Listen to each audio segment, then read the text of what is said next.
We are going to shoot the very first video of this channel, and it is going to be chapter number 4th of ICSE class 10th mathematics, and that is linear inequations in one variable. So without further ado, let's just get started with the chapter. Okay, so चलो chapter start करने से पहले कुछ बातें मैं आपको in general mathematics के बारे में बताना चाहती हूँ. जो मैथमेटिक्स सब्जेक्ट है, it seems very difficult to some people. उनको डर लगता है मैथमेटिक्स से कि पता नहीं क्या ही है ये monster subject, but it is not. बहुत ब्यूटीफुल सब्जेक्ट है एंड इसकी एप्लीकेशन बहुत वाइड है. ठीक है, तो हमेशा मैथमेटिक्स को समझ के करो. ठीक है, एंड इंटरेस्ट के साथ पढ़ो. अगर इंटरेस्ट के साथ पढ़ोगे तो ज़रूर समझ में आएगा. Okay, and the second thing is, आप जब भी कोई भी चैप्टर पढ़ने जाते हो, चाहे वो किसी भी आपके सब्जेक्ट का हो, be it physics, chemistry, biology and mathematics, कोई भी subject, always decode the name of the chapter first. Chapter start करने से पहले जो चैप्टर का नाम है उसे ज़रूर समझना. आपको बहुत कुछ चैप्टर के बारे में वो चीज़ बताएगी. जैसे हमारा जो चैप्टर है, इसका क्या नाम है? Linear inequations in one variable. सबसे पहले व्हाट इज़ वेरिएबल? वेरिएबल क्या है? हमने शुरू से बचपन से काउंटिंग पढ़ी है, that is 1 2 3 and so on. ठीक है, काउंटिंग हम पढ़ते आ रहे हैं. हमने देखा कि जो 1 है इट रिमेन्स 1 ओनली. ठीक है, इसकी जो वैल्यू है ये 1 है. 1 ही है, इसकी वैल्यू कभी बदलेगी नहीं. 2 जो है इसकी वैल्यू कभी नहीं बदलेगी, ये 2 ही रहेगा. ऐसे ही 3 है, ऐसे ही बाकी सारे डिजिट्स हैं, बाकी सारे नंबर्स हैं. इनको हम बोलते हैं कॉन्स्टेंट्स, जिनकी वैल्यू कभी नहीं बदलती. इनकी क्या होती है? Fixed value. फिर हमारे पास आते हैं वेरिएबल्स. इनकी क्या होती है? इनकी वैल्यू होती है चेंजिंग, CHENGING, चेंजिंग वैल्यू. इनकी जो वैल्यू है ये फिक्स्ड नहीं होती है, बदल सकती है. तो हम इसको किसके साथ डिनोट करते हैं? हम इनको इन जनरल x, y या z के साथ डिनोट करते हैं, या फिर a b c, यानी कि किसी भी अल्फ़ाबेट के साथ. हम इनको किसी अल्फ़ाबेट के साथ डिनोट करते हैं. ठीक है, इन्हें हम बोलते हैं वेरिएबल्स. तो जब हम इस चैप्टर के बारे में बात करेंगे तो ये हमेशा समझ जाना कि जो हमारा क्वेश्चन होगा उसमें हमें ये x या फिर ये y या फिर ये z देखने को ज़रूर मिलेगा. फॉर एग्जांपल हमारे पास क्वेश्चन आ गया 3x + 2 = 5, ऐसे करके. पर ये अब यहाँ से ही हमें उन्होंने बोला है वन वेरिएबल. वन वेरिएबल का क्या मतलब है? वन वेरिएबल का मतलब है कि हमारे पास इक्वेशन ये भी तो हो सकती है कि 3x + y = z. मान लो ये इक्वेशन होती है हमारे पास. इसके अंदर कितनी ऐसी वैल्यूज़ हैं जिनकी ऐसी कौन सी ऐसी एलिमेंट्स हैं जिनकी हमें वैल्यूज़ नहीं पता. There x, y and z, इन तीनों की हमें वैल्यूज़ नहीं पता.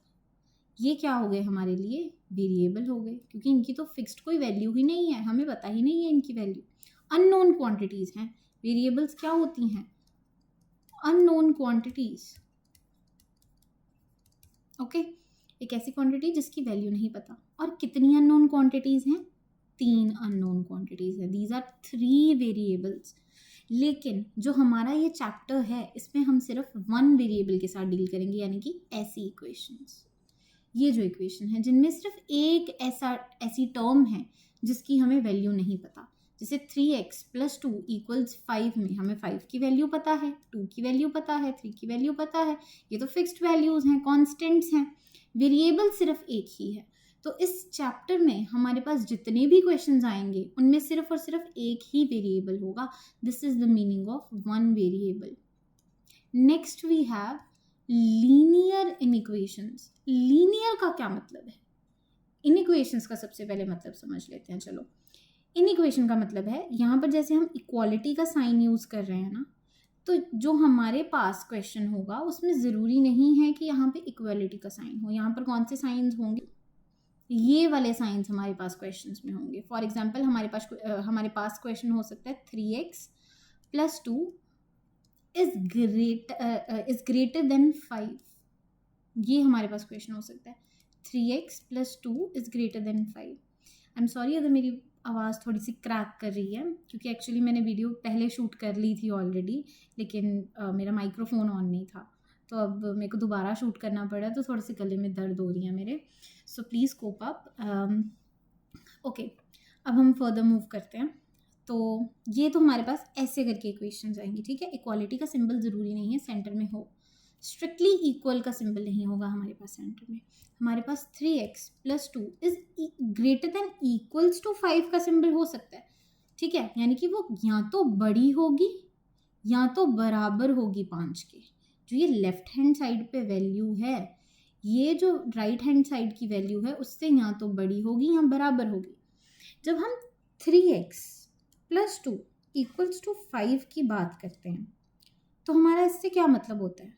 ये जो लेफ्ट हैंड साइड की वैल्यू है, LHS left hand side value जो है, ये बराबर है राइट हैंड साइड वैल्यू के, इक्वल है, इक्वालिटी है। लेकिन जब हम इनइक्वालिटी की बात करते हैं, तो हम कहते हैं कि वो बड़ी भी हो सकती है। भाई, लेफ्ट हैंड साइड की वैल्यू बड़ी भी हो सकती है, लेफ्ट हैंड साइड की जो वैल्यू है वो छोटी भी हो सकती है, लेफ्ट हैंड साइड की जो वैल्यू है वो ग्रेटर दैन इक्वल्स टू भी हो सकती है। इसका क्या मतलब है कि या तो वो वैल्यू बड़ी होगी या तो वो वैल्यू बराबर होगी राइट हैंड साइड के। कि जो लेफ्ट हैंड साइड की जो वैल्यू है वो या तो बड़ी होगी राइट हैंड साइड से, या तो जो लेफ्ट हैंड साइड की वैल्यू है वो बराबर होगी राइट हैंड साइड के।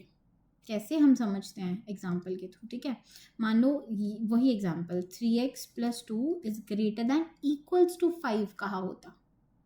हम पहले ना सीखते हैं कि इनको बोलते कैसे है, ठीक है। मान लो ये लिखा है, ये लिखा है,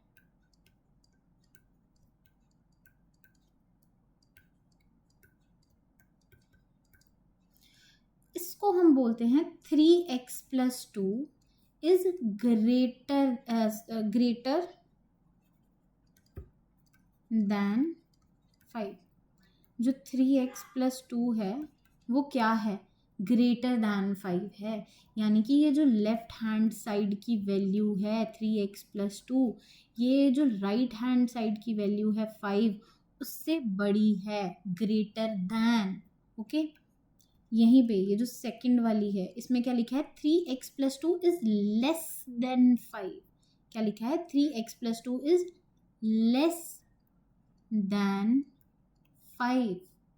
ये जो 3x + 2 है, इसमें जब हम x की पर्टिकुलर वैल्यूज निकालेंगे तो वो हमेशा 5 से छोटी आएंगी, ठीक है। ये जो भी 3x + 2, ये पूरी जो वैल्यू निकलेगी, जब हम ये x की वैल्यू फाइंड आउट कर लेंगे, उस x की वैल्यू को जब हम इसमें पुट करेंगे, तो ये जो राइट हैंड साइड पे हमारे पास, लेफ्ट हैंड साइड पे हमारे पास एक्सप्रेशन बनेगा, इसकी जो भी वैल्यू आएगी वो 5 से हमेशा छोटी होगी। So it is less than, and these are strictly. Strictly का क्या मतलब, ये हम आगे समझेंगे, ठीक है। यहाँ पर क्या है? थर्ड वाले में 3x + 2 is greater than equals to 5। क्या है? Greater than equal to 5। यानी कि ये जो लेफ्ट हैंड साइड की पूरा का पूरा एक्सप्रेशन है, ये या तो 5 से बड़ा है, ठीक है। पहली कंडीशन क्या है कि या तो ये 5 से बड़ा है, ये जो भी एक्सप्रेशन है हमारे पास लेफ्ट हैंड साइड पे, ये या तो 5 से बड़ा है, या दूसरी कंडीशन क्या आ जाती है कि ये जो भी एक्सप्रेशन है ये या तो 5 के बराबर आएगा। ये दोनों ही कंडीशंस ट्रू होंगी हमारे पास। 5 से बड़ा भी हो सकता है वो, और 5 उसकी वैल्यू 5 भी हो सकती है। इन केसेस, इस केस में क्या था कि वो जो भी था उसकी वैल्यू, ये जो भी लेफ्ट हैंड साइड पे एक्सप्रेशन था, इसकी वैल्यू हमेशा ही ग्रेटर देन 5 रहेगी, कभी भी 5 के बराबर नहीं हो सकती। इसीलिए मैंने लिखा strictly greater than. It is strictly, उसके ऊपर ये जो कंडीशन है वो इम्प्लाइड है कि वो हमेशा 5 से बड़ा रहेगा, 5 के बराबर कभी नहीं हो सकता। वैसे यहाँ पर ये जो फोर्थ एक्सप्रेशन है, इसमें क्या है? Left hand side is less than equal to 5। कि या तो ये छोटा होगा, पहली कंडीशन क्या है, या तो ये छोटा, ये जो भी लेफ्ट हैंड साइड पे एक्सप्रेशन है या तो ये 5 से छोटा होगा या तो ये जो भी एक्सप्रेशन है हमारे पास ये बराबर होगा 5 के। ठीक है, ये दोनों जो कंडीशंस हैं ये वैलिड हैं इस केस में, जब हमने लिखा है लेस देन इक्वल्स टू। ठीक है, यहाँ पर क्या था, only less than, strictly less than, यानी कि जो भी ये लेफ्ट हैंड साइड का एक्सप्रेशन है इसकी जो भी वैल्यू है ये हमेशा 5 से छोटी है, ये 5 के बराबर नहीं आ सकती, 5 से बड़ी नहीं आ सकती। ठीक है, हमेशा 5 से छोटी आएगी और 5 भी नहीं होगी कभी भी, 5 भी नहीं हो सकती ये वैल्यू। ठीक है, सो आई होप आपको इनको कैसे बोलते हैं इन एक्सप्रेशंस को वो पता लग गया होगा। ठीक है, ये हमने सीख लिया अब कि वन वेरिएबल क्या होता है, इनइक्वेशन क्या होती है। अब हम सीखेंगे लीनियर से हमारा क्या मतलब है, ये पर्टिकुलर वर्ड हमने लीनियर यूज क्यों किया। ठीक है, तो लीनियर से समझते हैं कि क्या मतलब है हमारा। लीनियर, इसका मतलब होता है हाईएस्ट डिग्री इक्वल्स टू 1। मतलब ये देखो, मैंने पिछले जितनी भी एग्जाम्पल्स तुम्हें अभी तक दी उनमें मैंने हमेशा क्या लिखा, 3x + 2, x लिखा, x। ठीक है, समझो इस बात को, मैं x की जगह x² भी लिख सकती थी, मैं तो x³ भी लिख सकती थी, ये सब भी तो वेरिएबल्स ही हैं, लेकिन मैंने क्या लिखा, x। I preferred x and I have written x। क्यों, क्योंकि इसकी डिग्री क्या है, 1। डिग्री का क्या मतलब होता है, डिग्री का मतलब होता है पावर, डिग्री का मतलब होता है पावर। तो ये जो भी एक्सप्रेशन होंगे उनमें हाईएस्ट डिग्री क्या होगी, हाईएस्ट डिग्री 1 होनी चाहिए, यानी कि जो भी टर्म्स होंगी उनकी हाईएस्ट डिग्री क्या होनी चाहिए, 1। तो उन्हें हम लीनियर इनइक्वेशंस बोलते हैं। इसमें 3x + 2 में x is the only variable और इस x की हाईएस्ट डिग्री क्या है, 1 है। अगर x का स्क्वायर होता तो वो उसे हम बोलते हैं क्वाड्रेटिक, जो हमारा नेक्स्ट चैप्टर है, x³ होगा उसे क्यूबिक बोला जाता है। हाईएस्ट डिग्री 3, हाईएस्ट डिग्री 2, वैसे ही यहाँ पर हाईएस्ट डिग्री क्या है, 1 है, तो इसे हम बोलते हैं linear inequations. These are linear इनइक्वेशंस।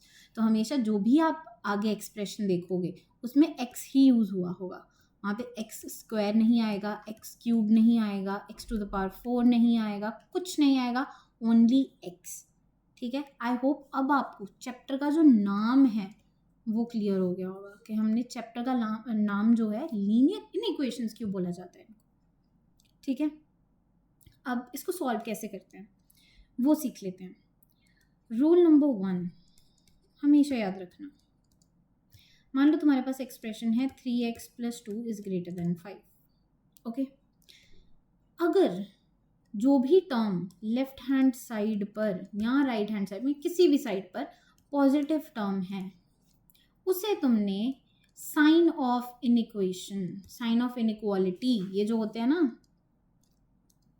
क्यों नहीं रही, ओके, बोलते हैं साइन ऑफ इनइक्वालिटी। ओके, इनको बोला जाता है साइन ऑफ इनइक्वालिटी। तो जब भी कोई एक्सप्रेशन यहाँ पर पॉजिटिव है, साइन ऑफ इनइक्वालिटी के दूसरी साइड जाएगा तो उस टर्म की जो साइन है वो चेंज हो जाएगी। फॉर एग्जांपल यहाँ पर 2 है, वो पॉजिटिव का है, अगर ये इनइक्वालिटी के दूसरी साइड गया तो ये क्या बन जाएगा, 3x > 5 - 2, साइन चेंज हो गया। ठीक है, साइन क्या हो गया, चेंज हो गया। अगर वहीं पर ये नेगेटिव होता तो, अगर पॉजिटिव था तो ये नेगेटिव में बदल गया, अगर नेगेटिव होता तो पॉजिटिव में बदल जाता। एग्जाम्पल, अगर हमारे पास होता 3x - 2 > 5, तो क्या होता, 3x > 5 + 2, यहाँ पर 2 माइनस का था, यहाँ पर 2 प्लस का। ठीक है, तो अगर साइन ऑफ इनइक्वालिटी के दूसरी साइड कोई टर्म जाती है तो उसका साइन रिवर्स हो जाता है, उसका साइन चेंज होता है। ये रूल नंबर 1 है, हमेशा याद रखना है। ठीक है, अब इसी बेसिस पे कुछ क्वेश्चंस की प्रैक्टिस कर लेते हैं। ठीक है, कुछ क्वेश्चंस प्रैक्टिस कर लेते हैं। Let's say we have book से कुछ क्वेश्चंस कर लेते हैं, राइट। सो एग्जाम्पल नंबर 1 का देख लेते हैं. 3x + 4 is less than 16. ठीक है, इसका सोल्यूशन. अभी कंप्लीट सोल्यूशन नहीं निकालेंगे, अभी हम सिर्फ उतना सोल्यूशन निकालेंगे जितना हमने सीख लिया है इस क्वेश्चन से. ठीक है, जितना अभी हमने इस क्वेश्चन से सीखा है हम उसके बेसिस के ऊपर अभी सोल्यूशन निकाल रहे हैं. तो देखो, हमेशा याद रखना क्वेश्चन सॉल्व करते वक्त, एक साइड पे वेरिएबल और दूसरी साइड पे कांस्टेंट. वेरिएबल्स को हमेशा एक साइड पे कर लो, कांस्टेंट्स को हमेशा दूसरी साइड पे कर लो, तुम्हारी इक्वेशन सॉल्व होगी. ठीक है, यहाँ पर वेरिएबल की टर्म कौन सी है? 3x, इसे एक साइड पे रहने दो. कांस्टेंट क्या है? 4 एंड 16, इनको एक साइड पे कर दो. 16 ऑलरेडी इक्वालिटी के दूसरी इनइक्वालिटी के दूसरी साइड पे है, 4 को भी हम दूसरी साइड पे ले जाएंगे. तो क्या होगा? 3x is less than 16 minus 4. Why minus 4? क्योंकि पहले वो प्लस का था, दूसरी साइड जाके माइनस का हो जाएगा. ठीक है, this implies that 3x is less than 16 minus 4 is 12. अब देखो, अब ये वेरिएबल है x, उसके साथ एक कांस्टेंट टर्म मल्टीप्लाइड है 3 विच इज अ कांस्टेंट, वो x के साथ मल्टीप्लाइड है. तो जब ये दूसरी साइड जाएगा तो ये क्या हो जाएगा? डिवाइड हो जाएगा. तो ये क्या बन जाएगा? x is less then 12 divided by 3. ये बन गया. ठीक है, this implies that x is less then 12/3 is 4.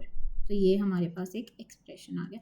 अभी हम ये नहीं देखेंगे कि इसको फर्दर सॉल्व कैसे करना है, ये आगे भी सॉल्व होगा, लेकिन अभी हम सिर्फ ये देख रहे हैं कि हमारी करंट नॉलेज के बेसिस पे हम कहाँ तक पहुँच पा रहे हैं एक क्वेश्चन में. ठीक है, तो हम यहाँ तक तो आ गए. ठीक है, अब दूसरा कोई और क्वेश्चन देखते हैं. दूसरा क्वेश्चन क्या है? 8 minus x is less than equals to 4x minus 2. ठीक है, ये देख लो, इसको सोल्यूशन, इसका सोल्यूशन कैसे आएगा? मैंने क्या बोला? वेरिएबल एक साइड पे, कांस्टेंट एक साइड पे. कर लो वेरिएबल्स को एक साइड पे. ये वेरिएबल है, ये वेरिएबल है, इनको एक साइड पे कर लेते हैं. ये 8 यहाँ पर रहेगा, ये कांस्टेंट है -2, यहाँ पर चला जाएगा अपने 8 कांस्टेंट के साथ. ठीक है, 8 भी कांस्टेंट है, इसके साथ -2 जो कि अनदर कांस्टेंट है वो आ जाएगा. यहाँ पर -2 था, यहाँ पर जाकर +2 हो जाएगा. Is less than equals to 4x है, ऑलरेडी यहीं पे रहेगा. यहाँ पर माइनस का x है, दूसरी साइड जाएगा तो क्या हो जाएगा? प्लस का x हो जाएगा. Very well done. ठीक है, यहाँ तक तो मैम हमने बहुत अच्छे से जो भी हमने करंटली सीखा है वो लगा दिया. पहली बात, वेरिएबल्स एक साइड, कांस्टेंट एक साइड, वो हमने कर लिए हैं. ठीक है, अब क्या करना है? अब कुछ नहीं, बस ऐड कर दो. 8 + 2 is 10 is less than equals to 4x + x is 5x. अब इसको हम लिख सकते हैं 5x is greater than equals to 10. क्यों लिख सकते हैं? मान लो मैंने तुम्हें कहा 2 इज लेस देन 3, क्या इसका मतलब ये नहीं है कि 3 इज ग्रेटर दैन 2? बात तो सेम ही है ना. अगर मैं कह दूं 2 3 से छोटा है, या मैं कह दूं 3 जो है वो 2 से बड़ा है, बात तो हमारे पास सेम ही रहेगी ना. तो ये याद रखना कि अगर हमने ऐसा लिखा है x is less than y, तो it is true that y is greater then x. ठीक है, ये चीज़ तो ट्रू है, ये लॉजिक है.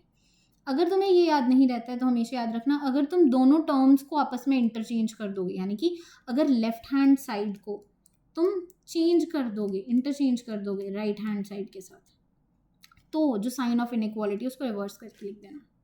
ठीक है, वैसे जो लॉजिक है वो ये है कि अगर 2 3 से छोटा है दैट मीन्स 3 2 से बड़ा है. ये तो सिंपल सी बात है. ठीक है, तो ये हो गया. अब इसको मैं इरेज कर देती हूँ.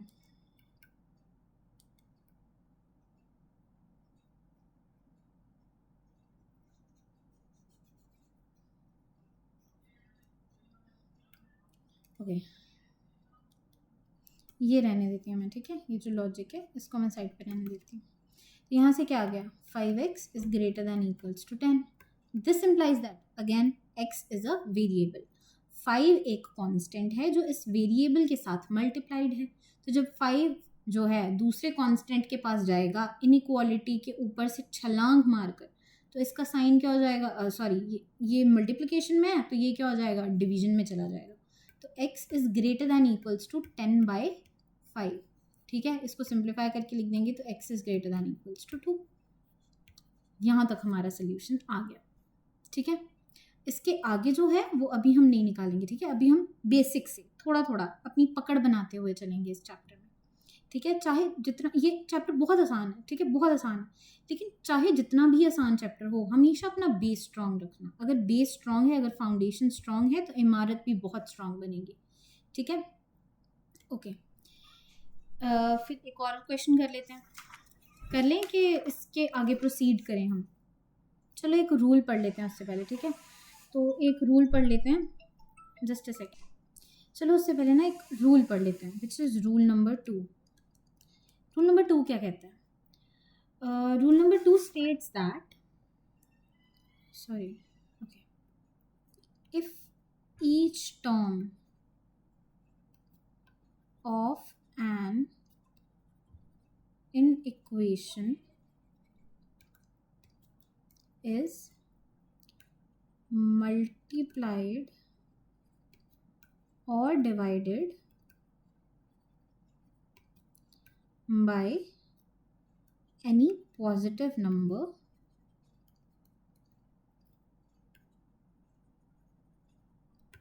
the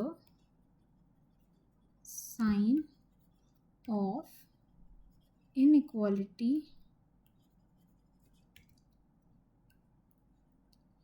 remains the same। कहने का क्या मतलब? मान लो तुम्हारे पास एक एक्सप्रेशन लिखा है x is greater than y, ये हमारे पास एक्सप्रेशन है। अब मैंने बोल दिया तुम्हें multiply on both sides with p,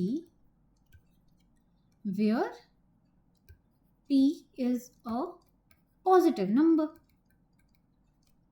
p कोई भी पॉजिटिव नंबर है, p क्या है? पॉजिटिव है। और दोनों साइड पे तुम p के साथ मल्टीप्लाई कर दो, दोनों साइड पे, यानी कि ये px बन जाएगा और ये py बन जाएगा। तो उन्होंने बोला है कि साइन ऑफ इनइक्वालिटी पे क्या फ़र्क आएगा? पहले x ग्रेटर देन y था, पहले क्या था? x ग्रेटर देन y था। अब क्या होगा?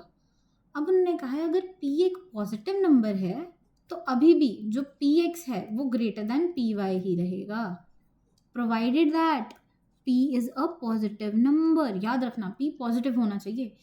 और दूसरी बात, x को भी b से मल्टीप्लाई करना है, y को भी b से मल्टीप्लाई करना है। x कोई भी एक्सप्रेशन हो सकता है, 3x + 2 + 5, जो भी फलान ढमकान, कुछ भी एक्सप्रेशन होगा, इस पूरे एक्सप्रेशन को p से मल्टीप्लाई करना है, यानी कि एक एक इंडिविजुअल टर्म p से मल्टीप्लाई हो रही होगी x की। सिमिलरली y भी जो भी एक्सप्रेशन होगा, उस पूरे एक्सप्रेशन को हमने एक एक टर्म को p से मल्टीप्लाई करना पड़ेगा। फिर जो हमारे पास एक्सप्रेशंस दो नए आएंगे, उन दोनों में भी रिलेशन सेम ही रहेगा। अगर x ग्रेटर देन y था तो px भी ग्रेटर देन py होगा, provided p is positive. I hope ये आपने समझ लिया। ये तो हो गई हमारी मल्टीप्लिकेशन की बात, पर उन्होंने डिवीजन के बारे में भी यही बोला है। डिवीजन भी करोगे तो यही होगा, यानी कि अगर x ग्रेटर देन y है तो x बाय p कर दो, वो भी greater than y by p ही होगा। यानी कि अगर डिवाइड भी कर देंगे आप p से, तब भी साइन ऑफ इनइक्वालिटी रिवर्स नहीं करेगी, साइन ऑफ इनइक्वालिटी सेम रहेगी। साइन क्या रहेगा? सेम रहेगा, provided again p is positive, p positive है, पॉजिटिव है, ये याद रखना है, ठीक है। ये तो थी अगर p एक पॉजिटिव नंबर है, लेकिन ये भी तो हो सकता है कि p एक नेगेटिव नंबर हो। तो अगर p जो है वो नेगेटिव नंबर है, ये हमारा क्या है? रूल नंबर 3 है। अगर p एक नेगेटिव नंबर है तो हम क्या करेंगे? Same x is greater than y है हमारे पास, अगर p नेगेटिव है तो जो px होगा वो लेस देन py होगा। Always remember where this p is negative, ये p नेगेटिव है, ये p -3 हो सकता है, -5 हो सकता है, -100 हो सकता है, कुछ भी होगा, लेकिन नेगेटिव वैल्यू होगी। ये p एक नेगेटिव वैल्यू है, तो साइन ऑफ इनइक्वालिटी रिवर्स कर जाएगी, मल्टीप्लिकेशन के केस में भी और डिवीजन के केस में भी। अगर हम डिवाइड भी कर देंगे तब भी, यानी कि अगर x बाय p कर देंगे और y बाय p कर देंगे, तब भी साइन ऑफ इनइक्वालिटी रिवर्स करेगी। x ग्रेटर देन y था तो x by p less than y by p हो जाएगा। Okay, sign of inequality reverse कर जाती है। किस केस में? जिसमें p नेगेटिव होता है, ठीक है, जिसमें p नेगेटिव होता है, यानी कि जिस नंबर से आपने मल्टीप्लाई किया है वो नंबर क्या है? वो नंबर नेगेटिव है। ठीक है, ये भी हमने सीख लिया। तो अब एक काम करते हैं, थोड़े से और क्वेश्चन प्रैक्टिस कर लेते हैं। ठीक है, अब हमारे पास बहुत अच्छी सी नॉलेज हो गई है, अब हम थोड़े से और क्वेश्चन प्रैक्टिस कर लेते हैं इस करंट नॉलेज के बेसिस पे। उन्होंने हमें क्वेश्चन दिया है, मान लो 5x, where is it, okay, so question है, मान लो 5x + 4 is less than equals 24। ठीक है, इसको सॉल्व करते हैं। हमने क्या बोला? वेरिएबल एक साइड पे, कांस्टेंट एक साइड पे, तो कर दो। वेरिएबल क्या है? 5x, इसको इसी साइड पे रहने दो, कांस्टेंट को दूसरी साइड ले जाओ। Is less than equals to 24, यहाँ पे +4 था, यहाँ जाकर -4 हो जाएगा। तो ये क्या बन गया? 5x is less than equals to 24 - 4। This implies that 5x is less than equals to 20। Okay, cool. क्या आ गया? x is less than equals to 20 divided by 5। क्यों? मैंने पहले भी समझाया, x एक वेरिएबल है, उसके साथ 5 मल्टीप्लिकेशन में है।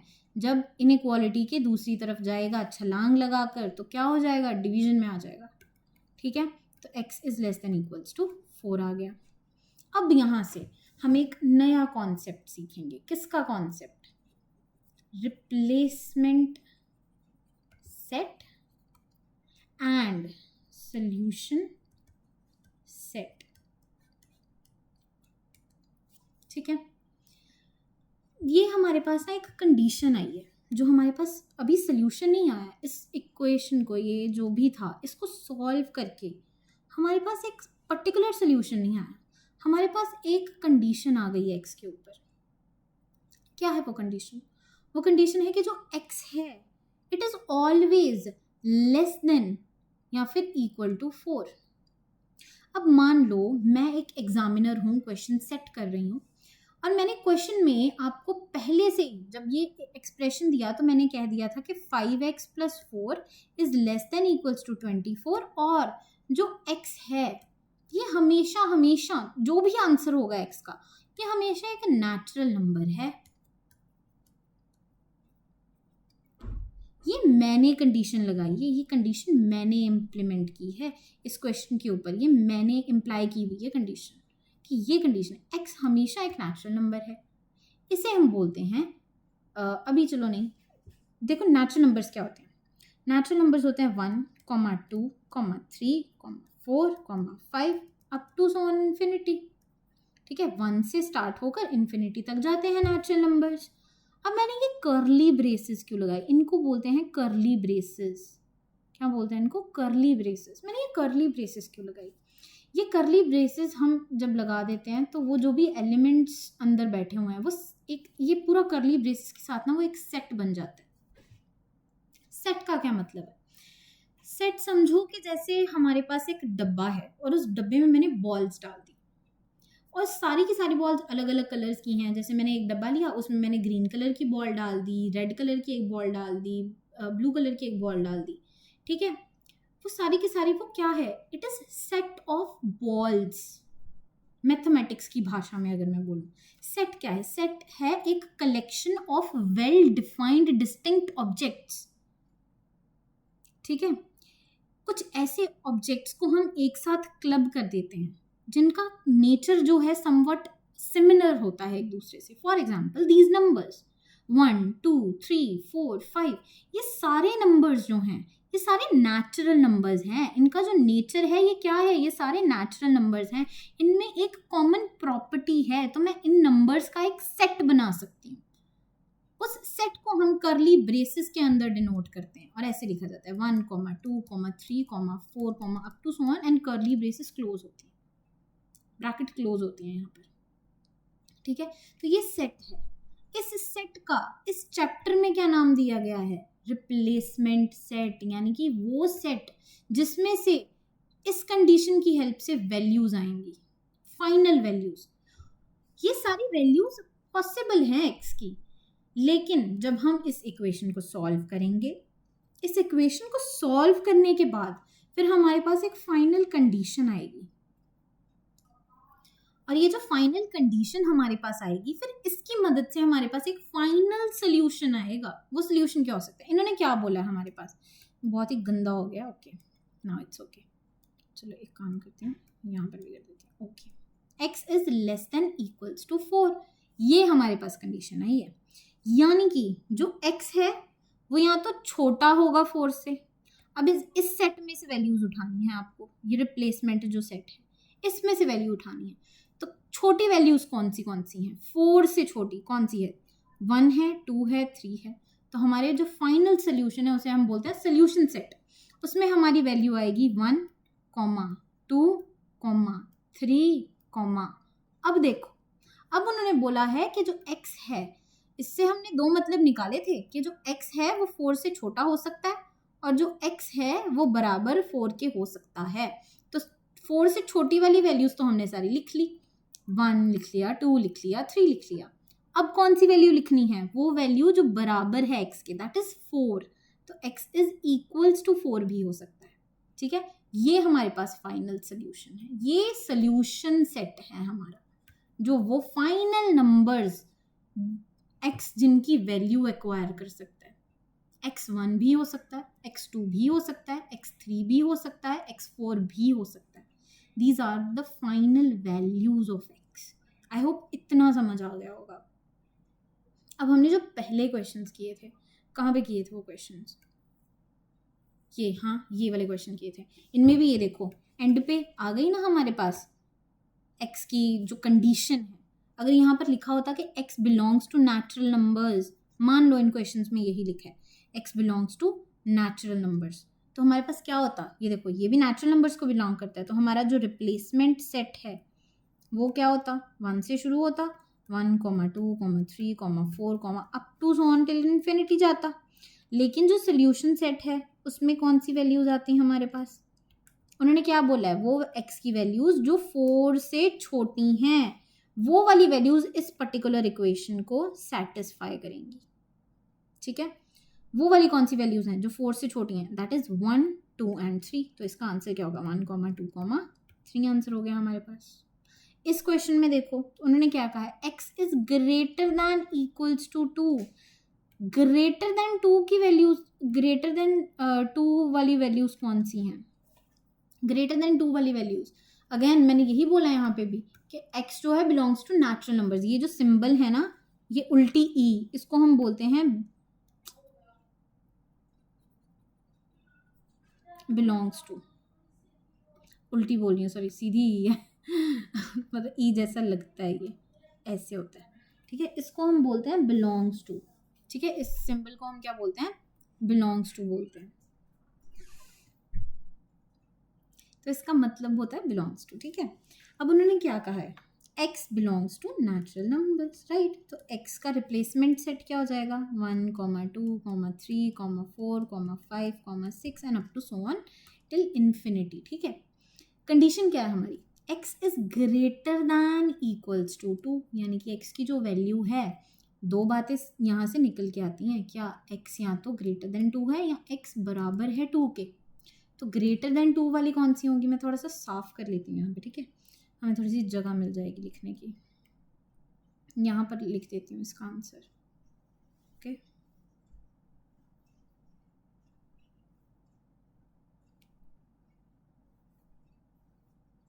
ठीक है, तो इसमें से हमें दो बातें पता लगी। सबसे पहले x इज ग्रेटर देन 2, दूसरी बात पता लगी x इक्वल्स टू 2 भी हो सकता है।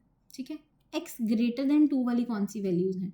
3, 4, 5, 6, ये सारी 2 से बड़ी वैल्यूज हैं। 3, 4, 5, 6, 7 up to so on infinity, ये सारी ही 2 से बड़ी वाली वैल्यूज हैं। दूसरी कंडीशन क्या है? x इज इक्वल्स टू 2, यानी कि 2 as a value of x possible है, अलाउड है। तो हम यहाँ पर 2 को भी इंक्लूड कर लेंगे। तो ये फाइनल हमारे पास सोल्यूशन सेट आ गया इस क्वेश्चन में। ठीक है, तो आई गेस आज के लिए इतना काफ़ी है। एंड हम बाकी का जो अगला पोर्शन है इस चैप्टर का वो कवर करेंगे नेक्स्ट वीडियो में। टिल देन जो भी आज मैंने पढ़ाया इसके आप प्रॉपर नोट्स बनाइएगा। जो भी मैंने पढ़ाया वो खुद को पढ़ाना, खुद को पढ़ाने से बहुत अच्छे से लर्न होती हैं चीज़ें। एंड जो क्वेश्चंस मैंने सॉल्व करवाए हैं उनको दोबारा से खुद सॉल्व करके देखिएगा, एक बार देख देख के, दूसरी बार खुद बिना देखे उन क्वेश्चन की स्टेटमेंट लिखना और खुद सॉल्व करने की कोशिश करना। बाकी यही क्वेश्चंस हम अगले चैप्टर में मतलब अगली जो वीडियो आएगी उसमें अच्छे से और भी कॉन्सेप्ट सीख के उसके बाद और क्वेश्चंस भी सॉल्व करेंगे। ठीक है, till then stay tuned to the channel and like, share, subscribe if you like the video and recommend your peers as well कि वो वीडियो देखें, अपने क्लासमेट्स को भी बताना, दोस्तों को भी बताना। And enjoy mathematics, okay, enjoy your studies and okay, that's it. Thank you so much for watching the video. Videos बनाने हैं, फिल्मोरा है ना।